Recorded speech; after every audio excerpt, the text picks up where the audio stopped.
Welcome to this special edition of Represent NYC on the Manhattan Neighborhood Network. My name is Victoria Bert, and I'm the producer of this show.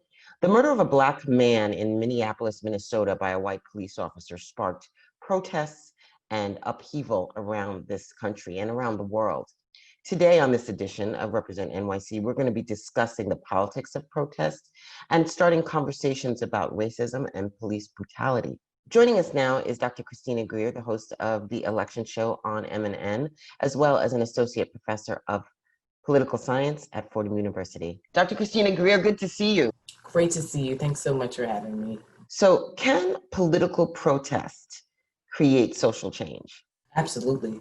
I mean, the only time Black folks in this country have ever gotten anything substantive is because protest politics led to electoral politics and policy changes. Sadly, this country has a long history of, when people in marginalized communities ask for things and talk about how we've been ostracized and don't have equal resources and how we've been removed from equal processes of justice, they fall on deaf ears.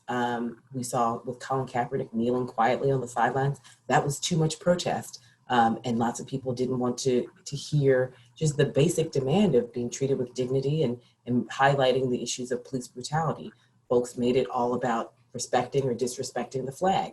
And so sadly, now folks are saying, oh, it's too much. Why are people protesting in the streets? It's like, well, all the other avenues have been exhausted. And now you were forced to see people, you were forced to hear people, you were forced to possibly view their pain if you're capable of that.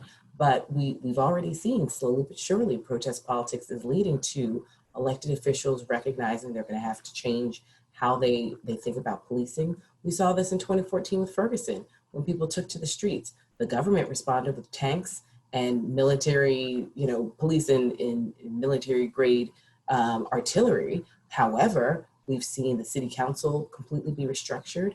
Just 2 days ago, the first Black woman was elected mayor of Ferguson, and we've seen a lot of policy changes in the police department. So sadly, people have to take to the streets and protest, and sometimes uprisings occur, but that's the voice of the unheard. And now, finally, Black people in Latinx communities and marginalized folks are being heard.